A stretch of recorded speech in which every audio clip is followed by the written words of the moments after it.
from one interview. This is the one I'm really interested to hear what you've got to say, because it's Charlotte Flair versus Tiffany Stratton. You saw it at the Ooh. time. I sent you the video again to refresh your memory once again. And this is the unedited version as well, but for goodness sake. Now, just before we get into that, we need to mention that 2 weeks earlier, Charlotte seemingly... I mean, you said the segment, the face-to-face, head-to-head segment where they're in different rooms. Yep. Yep. You said it was so bad that you couldn't believe they aired it. No, it was bad. It was bad. And you felt, again, they were talking about, I mean, you can go inside. That's one thing. But to go inside to this degree and talk about Charlotte's failed marriages, people don't want to hear that either. And Tiffany is like the baby face in this, but that's heel stuff she's saying.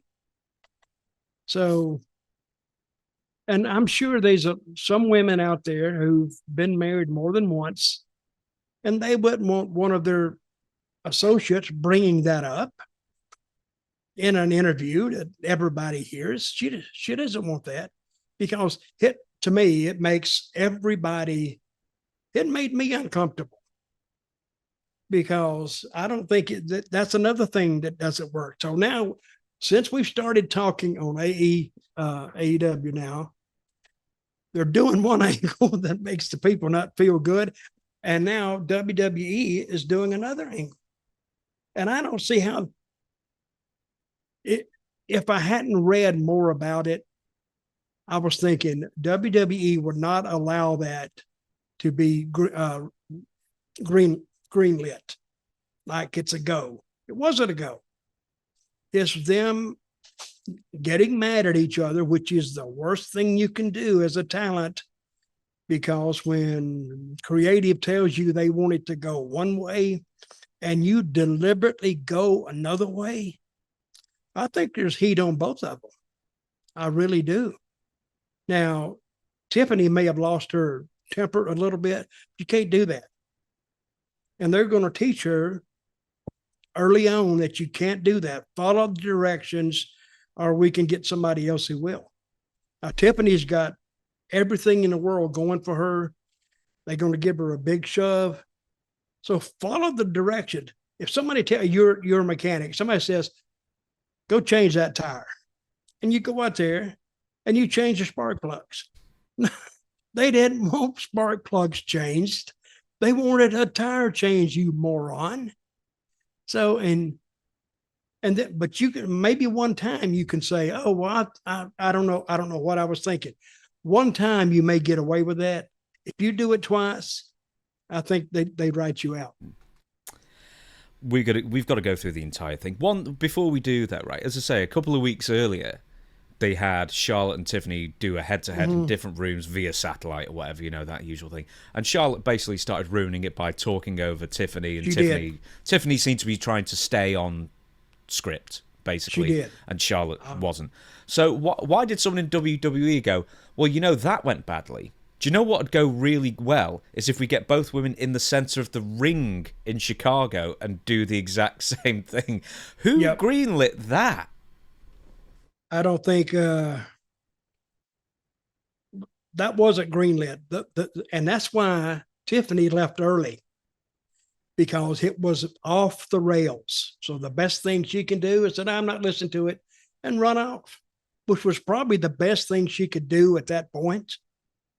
Now, if they're trying to get us to believe that they don't like each other, I think that's accomplished.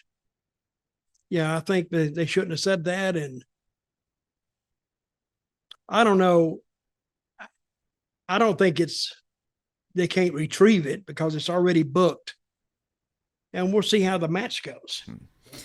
Which I'm looking forward to. Two people that don't like each other and saying that thing against instructions, saying those things against what the creative has told you, it makes the other person mad. Now the other person hops in the same lane as the one saying bad stuff about personal stuff and comes back with it. So they may just leave it alone here, just I'm interested to see where they go with this. It does get my attention. And now the thing is, did they do this on purpose? I can't believe they did it on purpose. I can't believe it, because to do it on purpose, they would have to actually bring it up and say, do you have any problem with her saying something about your failed marriages? Oh, no. Just say that. I don't think Charlotte Flair would say that, because I wouldn't say that if I'd had a bunch of failed marriages. So I'd say, I would tell them there, we don't need that. And I don't think they do. Let's go through the entire thing, because there's so much to pick up on. The first thing is why are they wearing like the exact same outfit? So, I said the same thing. Because, I mean, I didn't say it, but I thought this. I said they both wearing black. Why are they doing this? Now, what do you think that means? You think they knew what each other? Why didn't creative say something about that? I've got a theory. Is because they really do hate each other and don't talk to each other beforehand, and then they just turned up with their outfits on and just happened to pick the same thing. That's my theory. I think it was like a genuine accident. Mm-hmm. But when did they listen? I don't think creative. They were on like in the middle of the show. Yeah. I mean, they didn't open it up or anything. No. I don't think. But no, yeah, there was somewhere in the middle. Well, who was in charge of that in WWE creative? That's one of the first couple of things you learn. Don't wear the same color your opponents wear. So if somebody's trying to, it's like two football teams wearing the same uniform. If you're watching on TV, you said, "Oh, who's Detroit and who's Cincinnati?" Oh, they're in the black, but they're both in black. They don't want you to do that. But I don't think a lot of people. Well, no, I'll take that back. I think a lot of people did say they're wearing the same color. I think, and whether they said it to themselves or just it was a intellectual thought, but I think it crossed people's minds, especially women. I'm going to skip through a few things here and I'm going to pose you a question. Charlotte is immediately booed by the Chicago crowd, and then she tries to put the crowd over like a baby face. And then she doesn't, and then she does again. So it was a bit weird how she does that. And then Tiffany says Charlotte will never win over the fans. Then Charlotte tries to win over the fans again, but they boo her so loudly that Charlotte legitimately, after like she loses composure after like a minute and a half of trying to say things, and she genuinely, and it seemed like she was doing it on purpose. But then at some point she just gives up, and then she goes, "Tiffany, you have the last word." To the point where I'm just like, I was thinking, Charlotte must realise she's the heel. She's the bad guy. She's the bad girl here. And she's been booed for years. I'm wondering why this rattled her so much, if it did, which I think it did. I mean, well, have you ever been rattled by a crowd response? Have I ever been rattled? Yeah. Yeah, especially when they weren't there. You got just you're talking to a bunch of empty seats, but and I've been there too, as every wrestler has. But she wants to be I think they wanted. Now, creative could have set this up, because surely they're not that off the mark on this. She's going to be the heel because of the way she talks, and you can't possibly like Flair the way she talks to the crowd. I mean, she does a heel interview, but if she goes out there and they boo her, now she can act like she's stunned by it, but they may have set that up and may have very well just like she expects to be the babyface, but the crowd don't agree with her. That could be set up, I think. Do you mean by people in the back saying, "Oh, they're going to love you here. They're going to love you here," and then they shove you out? I don't think she's in Chicago, first of all. They're a very loud crowd, and they'll let you know whether they like you or not. That's why I used to like working in Chicago and working like anywhere in New York, because the people, they're louder than the people down south. I mean, there's differences between them, but they'll let you know that they don't like you at all. So whether that could be set up, but let's say we don't know, but now they know. There is no more excuses for creative if this goes off the rails again. Because who's in charge of creative? Triple H? So he would have to take responsibility for this one. And now, who's the head writer? Oh, damn, I don't know. No, it's Road Dogg. I think Road Dogg's back in charge. I think of SmackDown or co-lead. Yeah. I hope Road Dogg, and Road Dogg saw this, unless he just tried something, and unless maybe Charlotte may have got into his ear and saying, I'm going to be the baby face in this, and he got to believe in her because he knows Charlotte a lot longer than he's known Tiffany. So he's going to kind of trust her, I guess. So if he's the head writer, I think that he might need to rethink this whole angle because it's not working like it is. Let me give you some other things. But I'll say one thing, whether it's good or bad, people talk about it. Oh, God, yeah. Oh, no, I'm interested now. I'm interested to see the train wreck that this could be. You are talking about it, and so... I wasn't 2 weeks ago. It was no one was interested. Now we're all interested to see how bad it's going to get. But I'm going to give you some more. But they could have got together in the back and said, "Hey, just Charlotte could say talk about my marriages." No, she did. Didn't she do an interview where she cried? Yeah, she did. She did a daytime interview with some women's magazine kind of thing, I guess, some interview where she complained about it. But here's the thing then, and I want to give you a couple of things why I think this is absolutely not set up, is that one, Tiffany, this might have been scripted, saying, well, at my age, I'm WWE Women's Champion, and when you were my age, Charlotte, you were drinking alone in your dad's basement, a failed volleyball player.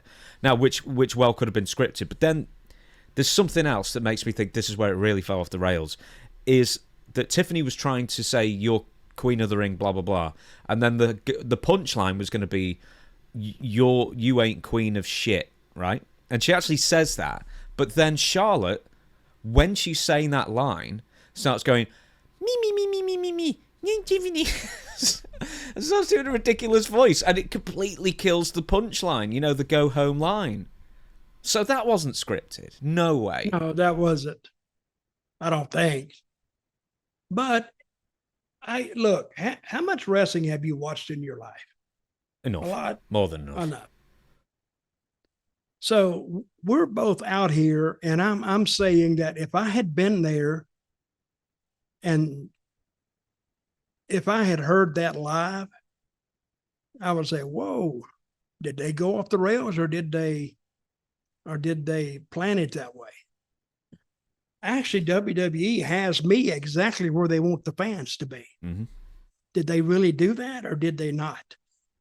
But what they did, they accomplished one thing. They got the people talking about it. Mm-hmm. So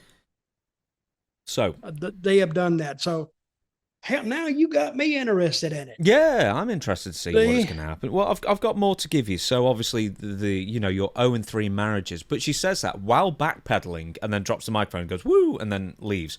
Yeah. Where Charlotte actually starts advancing and Wade Barrett actually starts walking forward to sort of break them up before Tiffany's just already scarpered. And then Charlotte, who's only got like a second or two to think of something witty to say, she basically goes, "Kaiser's in my DMs." And I don't know how many people... Right, okay, so in real life, Tiffany Stratton and Ludwig Kaiser are an item. Yeah. They're I don't know if they're engaged or whatever, but they're an item. But the thing is, most people don't know that who are in the crowd. Hey, I knew that, and I'd forgot. I knew that. Oh, there you go. And I didn't forget.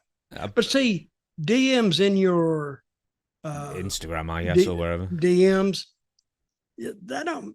That to me doesn't mean anything to the average fan, because they wouldn't know that and don't give a crap. And also, no one believed her.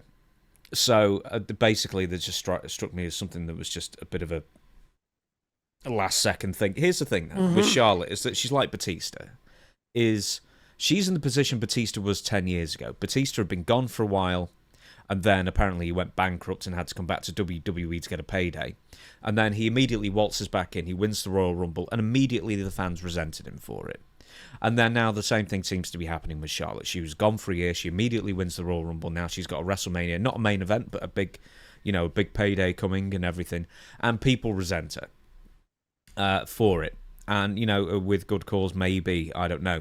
But I think the other thing with Charlotte is, or Ashley, is unlike her dad, Ric Flair, Charlotte doesn't make the most out of her opponents.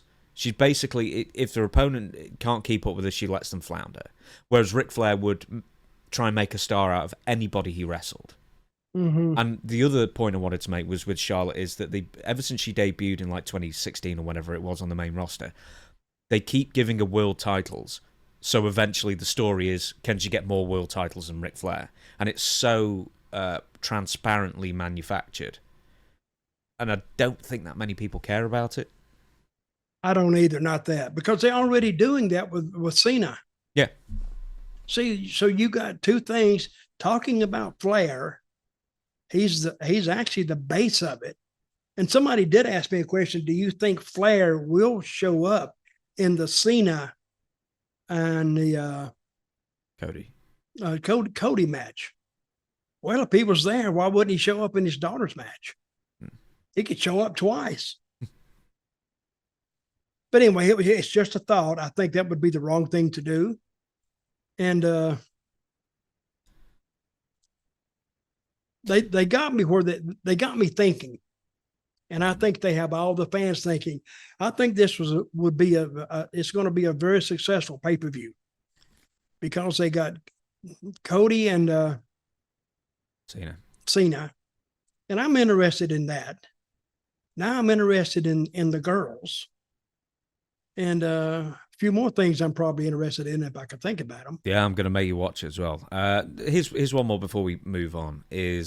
Have you ever booked two people to work together who absolutely hated each other? And if you did, how did you most wrestlers don't hate each other, but more wrestlers have, let me say, distrust or contempt for some or for someone else. Yeah, most wrestlers know whoever they're wrestling is their competition. So I don't think most wrestlers being buddy. They could be buddy if they're on the same side, but going against each other, I don't think. I think there's always that feeling of, hey, if I put him over too strong, he's going to get over like a bastard and end up taking my job. So there is that feeling. Plus, even if you don't even have that, there are some wrestlers who just don't like each other, period. Because you don't like everybody in your life, and whoever you're wrestling with, they're in your life because you have to work with them. Doesn't mean you got to like them or even like working with them, but you have to do it. And you got to do a credible job. I think letting that interfere with the job that you do is the wrong thing too. I'm sure you had to a million times where you had to finesse people's egos and, let's just get along out there and get over it and just deal with it. Yeah, I never did that. No, you just told them, do it off. Yeah, I told them, I said, God damn it, I'm going to go out there and I'm going to beat your ass and you're going to lay there 1, 2, 3 for me, and you're going to lay there and you're going to sell what I've done to you while I parade around the ring. Like it or not. And if you don't like it, when you come back to the dressing room, I'll just beat you up again. Who was the guy? Who was the guy with the broomstick you attacked? Who? Who was the guy with the broomstick? I don't know. Oh, it was. I remember asking you ages ago. It was your one locker room fight, and it was when you were a rookie still. Oh yeah. Roberto something. Yeah, he's a Puerto Rican guy. Yeah. And it wasn't a broomstick; it was a mop handle. Excuse me. Because a mop handle is thicker than a broomstick. Yeah. And what's the name? I can't remember his last name. Roberto Soto. Yeah. There you go. Very good.